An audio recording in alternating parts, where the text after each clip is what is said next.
Olá, tudo bem? Aqui é Pedro Alves. Olha só, se você tem que fazer uma prestação de contas e não está se sentindo muito seguro para fazer isso, vou passar aqui algumas dicas para que você consiga superar esse medo, né, de prestar contas, essa insegurança. Bom, primeira coisa que a gente precisa apontar é que todo medo ele vem, a sua origem é do desconhecimento que nós temos a respeito de um determinado assunto. Então, na hora que você começa a ter domínio sobre esse assunto que você está inseguro, as coisas começam a andar de uma forma mais fácil. E isso também acontece com relação à prestação de contas, né? Quer dizer, se você tiver um pouco mais de conhecimento sobre o que é necessário fazer, quais são os processos mais fáceis, o caminho mais fácil para você fazer essa prestação de contas, eu tenho certeza que isso vai ajudar bastante e você vai se sentir mais seguro e mais confiante para fazer a sua prestação de contas. Agora, olha só,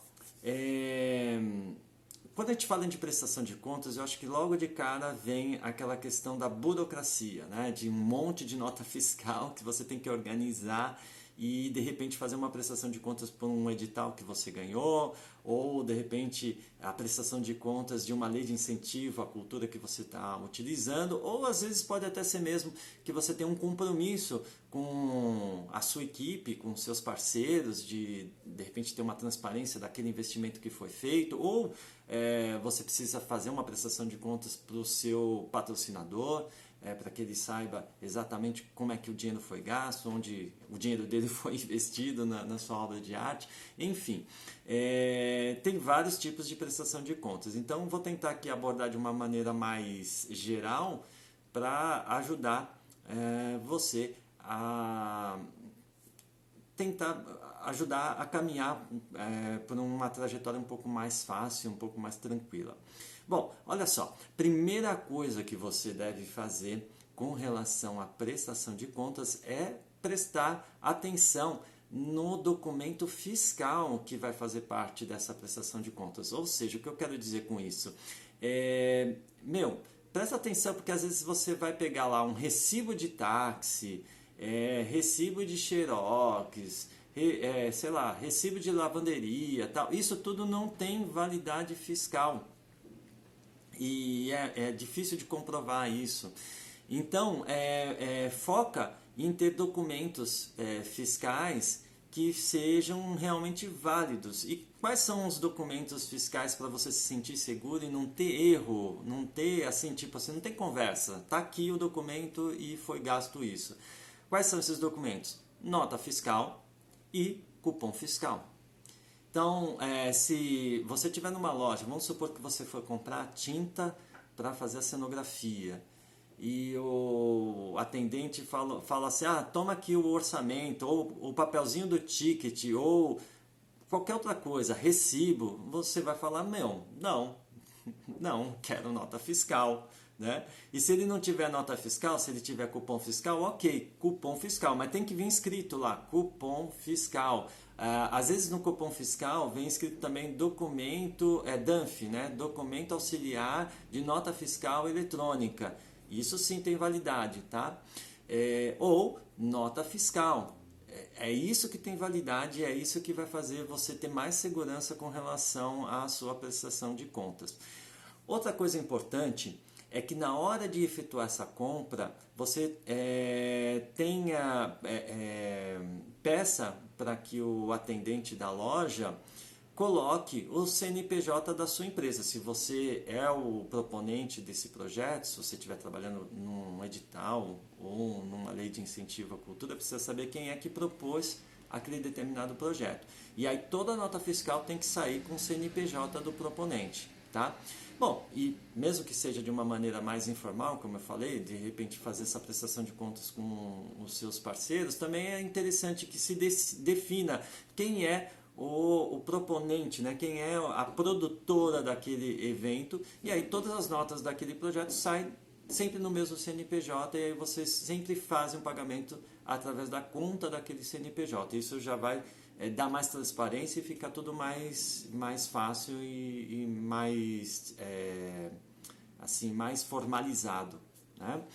Outra coisa, em todas as notas, pedir para colocar o nome do projeto, e se você tiver inscrito numa lei ou num edital, põe o código desse projeto, que tá, o código de inscrição dele, né, nessa lei ou nesse edital, e o nome da lei ou o nome do edital.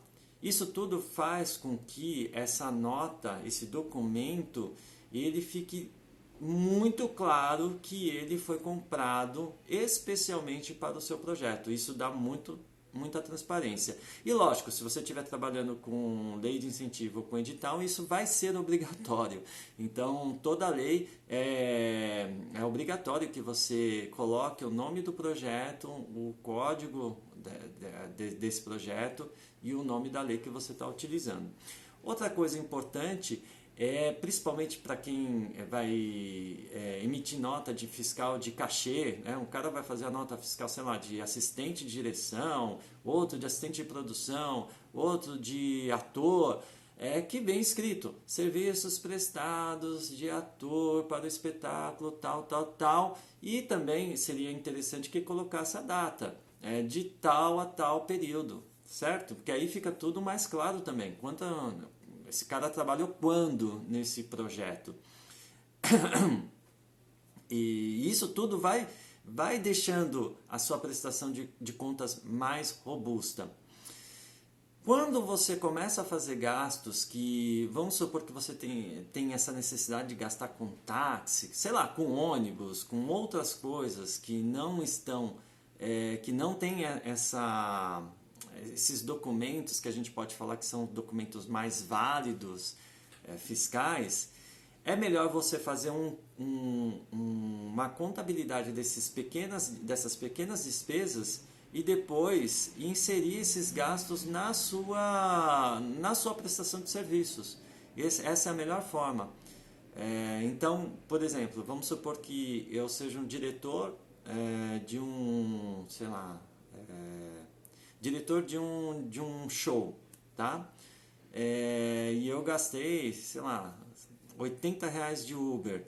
É mais fácil eu incorporar esses R$80 dentro da minha nota fiscal de prestação de serviços do que eu ficar mandando o e-mail do Uber para falar que eu fui do local Y ao local X, porque esse e-mail não vai ter validade. Isso não vai ter validade para a prestação de contas, principalmente se você estiver falando de lei, tá?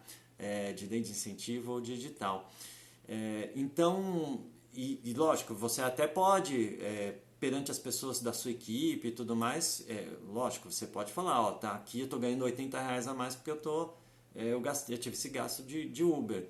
Mas fica muito mais fácil você incorporar na sua nota fiscal e vai ficar transparente, vai ficar tudo certinho.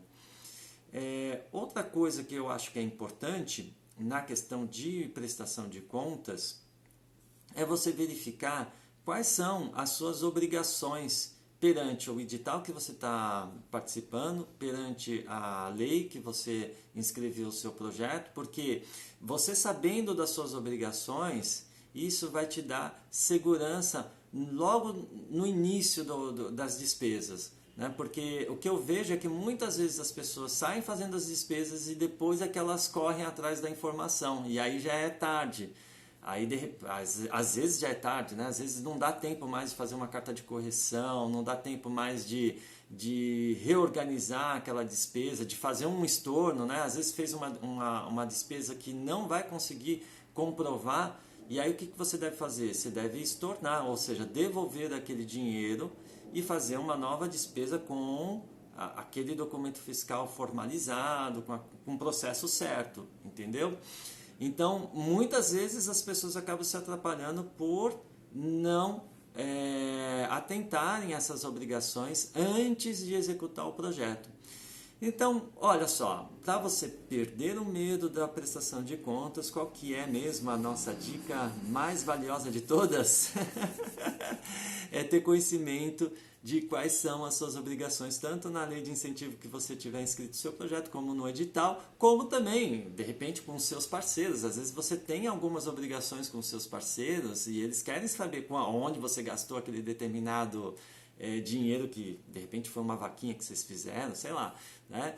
Então, deixar as coisas mais transparentes e ter domínio do que é certo e do que é errado em termos de gasto, isso é muito importante.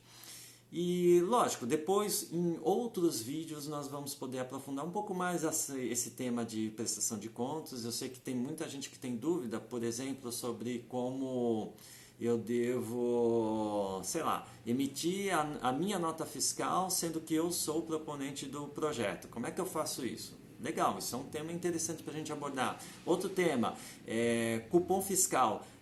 No cupom fiscal eu não consigo pôr o nome do projeto. Como é que eu sano essa deficiência no cupom fiscal? Tem um processo para você fazer isso e acho que é legal você aprender a fazer isso. A gente pode também fazer um novo vídeo. Enfim, tem uma série de informações que a gente pode abordar sobre prestação de contas, mas nesse primeiro vídeo eu quero fazer de uma forma um pouco mais geral, para você não ficar de repente perdendo oportunidade por conta desse medo da burocracia. A burocracia pode ser dominada e os artistas têm que dominar essa tarefa também de fazer prestação de contas e deixar as coisas organizadas, e aí a vida vai ficar muito mais fácil e você vai abrir portas de oportunidades que de repente podem estar trancadas simplesmente por causa desse medo bobo, né? De não saber exatamente como é que se lida, né? Com nota fiscal, pagamento, banco, essas coisas todas. Então, esse é o vídeo de hoje, espero que tenha ajudado um pouquinho para quem estava com receio de fazer prestação de contas. Se quiser, pode mandar mensagem sobre alguma dúvida que você tem, alguma dúvida um pouco mais específica de prestação de contas. Quem sabe eu posso te ajudar. E, por favor, né, compartilhe esse vídeo com seus amigos, deixe o seu like, inscreva-se no meu canal. Esse é o meu mantra. Obrigado.